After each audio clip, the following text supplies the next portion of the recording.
Yeah, I got hit in the head while watching the Mario movie. Typical for me! Now, I've got a lot of issues with movie theaters, from the rude people to parents who don't seem to understand that an adult could possibly like a franchise that's well over 40 years old, and they think you're a creep. How dare you want to see this movie about an iconic video game character? You are weird! I try to make sure my own bad experiences don't sour what I do and when it comes to a piece of media. Like, I try my best not to have the fans ruin or color my opinion on things, but sometimes it just happens, and hey, that's just human. With that said, the Super Mario movie! Like, do I really need to explain who Mario is? Mario is a gaming franchise that's been around even longer than I have on this planet. Even non-gamers know about Mario because he's one of the most iconic characters from gaming. Granted, this wasn't the first time that Mario was turned into a movie. There was the 1993 movie. Monkey. And while I find that movie to be a guilty pleasure of sorts since I grew up with it, production of the film was terrible as well as the reception for it. Ever since then, video game adaptations for movies or shows have always had this bit of a stigma to them, better for worse. Granted, some people have attributed this to the fact that video games don't have good stories or that the concept is insanely childish. Yes, people have said this. Need I bring up such properties such as the original Mortal Kombat? Your brother's soul is mine. Street Fighter. For me, it was Tuesday. Or the ever-insane Resident Evil series with Alice. I think I made my point that video game adaptations aren't really known for their quality. At least they weren't, not until the last couple years. In recent time, we've been at the very least getting a fair amount of adaptations that are somewhat better than we've had in the past. I could easily bring up Sonic the Hedgehog, and while both of his movies weren't really what I'd call golden cinema, you could tell that people at least behind it at least wanted to make a fun product. I mean, why else would they listen to the backlash of Sonic's original design? But what about The Last of Us? Oh please, that was already an overly cinematic game to begin with. You'd have to be a special kind of idiot to really screw that up.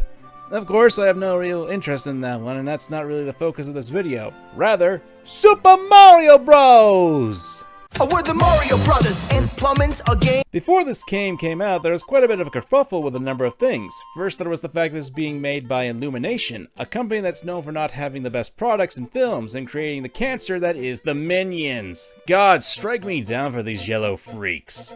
However, this is Nintendo we're also talking about, and anyone who's ever had a video be taken down by Nintendo's BS copyright claims on YouTube will tell you that they are a stickler and overprotective of their properties, even to the point where they will cancel fan games. Damn you for Pokemon Uranium! I say this as a Nintendo fan. Like, seriously, you just need to click on my channel to see all the videos about Pokemon, how I take my time with them to explain my issues and such with the games and their design ethics. What I'm saying is that while Nintendo can be kinda whack now and then, they at least do protect their properties. And since they didn't want a repeat of what happened in the 90s with the live-action film, there was a good chance that this would be, at the very least, tolerable. And I have to say, kick to the back of the head and rabid Karens aside, I enjoyed the film. It certainly didn't blow my socks off when it came to the storytelling, but I will say that the film did entertain me. Granted, I do have some issues with it, the first being that it's, again, an origin story.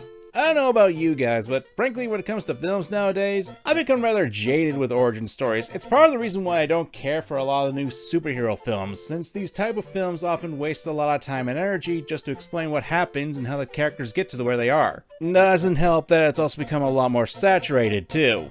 I will say that while I do feel this way about the Mario movie, I will also say that this one didn't really detract from the story or action in that regard. I think what helps is that we're not spending half the movie just setting up the characters and how they change into heroes, rather we're given a quick movie with a fun opening and showing us a glimpse of the Mario brothers' everyday lives, their family life, and of course, how their business is failing.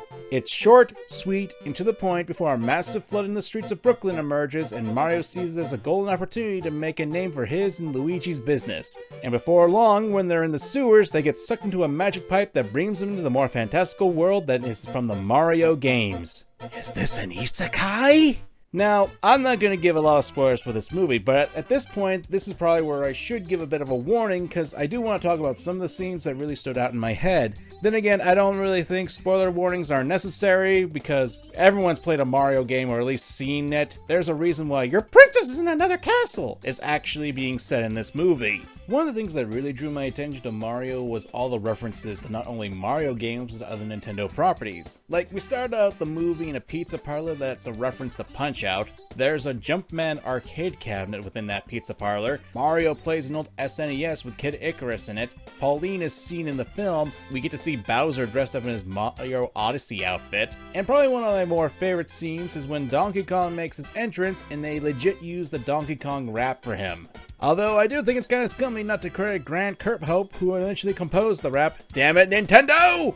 Although I gotta say, Grant, you and Seth Rogen are off your rocker for calling it the worst rap of all time. Which is a good lead-in since I want to talk about the music of the film. I don't normally talk about soundtracks since I'm not too much of a music guy on YouTube, but it was probably one of the best parts of the entire movie aside from the animation. Like, you got a lot of classic tracks from the Mario series with a nice blend, and they're really used appropriately, and they work well with the action scenes that really inspired a lot of fun choreography within the movie. The best way I could describe it is that it really sold me on this being a Mario movie because it had a lot of music that a lot of us grew up on. Like, I can't be the only one who took up their N64 and played up all night playing Mario 64. Although there were a number of songs that were added that were just kind of puzzling. Like, we had Take On Me from Aha, which I love the song and the music video for it, and I guess it makes sense since Mario was an 80s icon as well, but as I happen to be a stickler for there being meaning in your song choices, as in the case of with my Metal Gear Rising soundtrack analysis, Take On Me is meant to be referring to a guy trying to express his feelings to a girl, asking her to take a chance with him.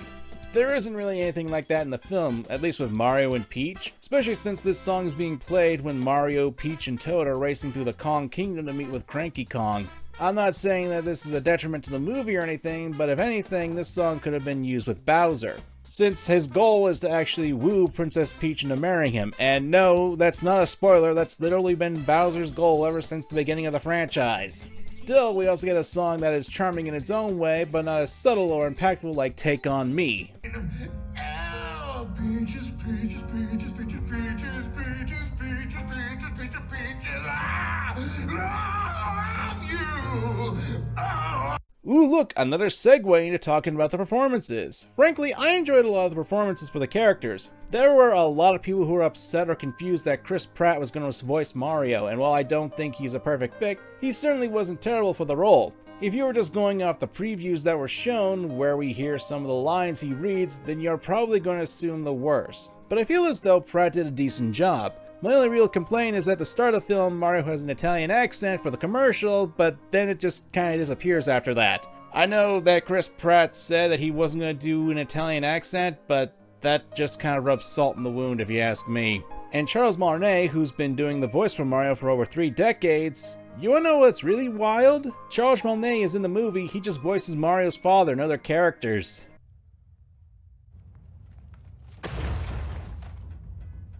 I'm not offended by this, but to me, I've always seen Mario as having an Italian accent, and one that was more prominent than anything we were given in the movie.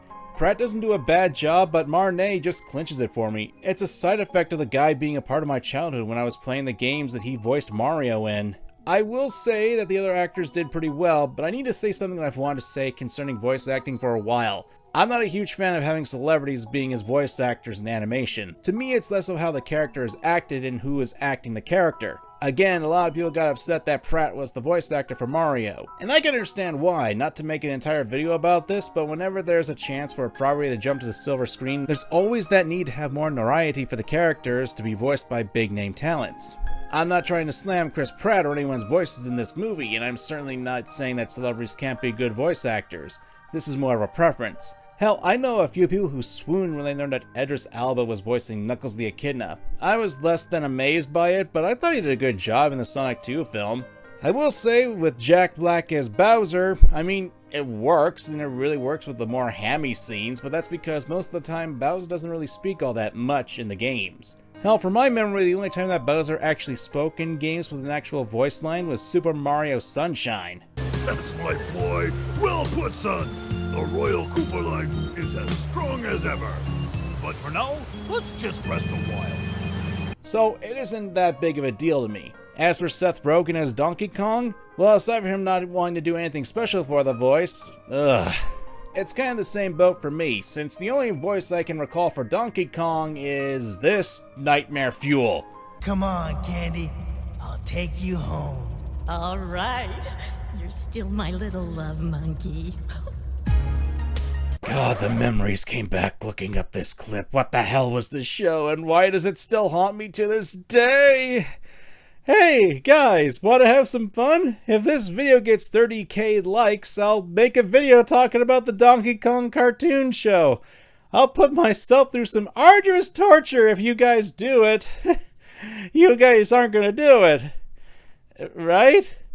Right? Right. I think now is a good time to talk about the story and characters. Don't get me wrong, the story isn't anything terrible, but it's also nothing groundbreaking, which, if you ask me, it has its own charm to it. Aside from the origin story for Mario that I brought up earlier, there's nothing really wrong with the story. Maybe having a bit too many Easter eggs here and there, but I could totally see this being a part as the reason why Mario does the thing he does. The story isn't trying to reinvent the wheel, and that to me is perfectly fine.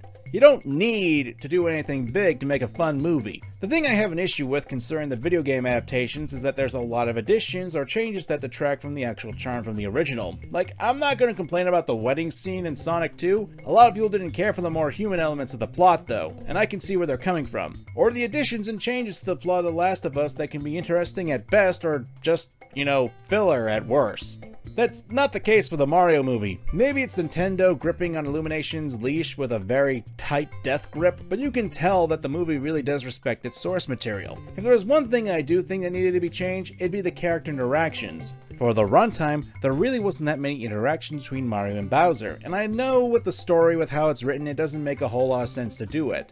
But to me, I really would have loved to see some banter between the two. I will say that I do appreciate the relationship between Mario and Luigi. They really nailed that down. I really do get that they do care about each other and that Mario really wants to protect his brother. There is some clever writing and some fun scenery between the other characters, like the Luma who's in the prison cage being a complete nihilist and wishing for the sweet release of death and making everyone else depressed. But it feels like there was a little too short of a time frame going on, and I don't know, I feel like there should have been more time dedicated to the characters having interactions. I do appreciate that this movie is both an isekai and reverse isekai, since it's really funny that way, but it doesn't fall into the same trappings that the genre tends to get into. And I had to say, while this wasn't a total knee slapper, there were moments that made me laugh and smile. And then I immediately grumbled when I heard several kids and adults who don't seem to understand that you shouldn't talk in a movie theater ruin my good time. Yeah, I'm not gonna lie. This kinda did sour my thoughts on the movie a little bit, but I'm not claiming the film is bad because of it. That'd just be stupid. I think the best thing about the film is the animation and action scenes. The animation was very fluid and the set pieces were very colorful. It's definitely a movie that evokes the colorful worlds of Mario. Even when we go to the darker scenes, like with Luigi in the haunted forest and then the mansion, oh, that was so well done. It was like from a really cutesy horror movie. And hey, Luigi has been known to be seen with ghosts in the games, and I really appreciate that little touch. It's nice to see that. I definitely appreciate the action scenes too, especially when you get to the side view shots that really play with the fact that Mario is a 2D side-scroller. Well, his origins are. It was a nice callback, and the fact that the movie does it a few times was pretty fun to me. That isn't to say the rest of the action scenes weren't entertaining. Hell, Mario vs. Donkey Kong was incredibly fun, especially when Mario becomes Cat Mario to get the advantage and win. Overall, the movie was fine. It wasn't great, but it certainly wasn't bad, and it wasn't something that I'd call average either. It was a fun ride, and I hope you guys can have a better experience in the theaters than I did, and I also hope that this is only the start of better video game movies. In any case, I'm MangaKamen, thanks for watching, and have a lovely day.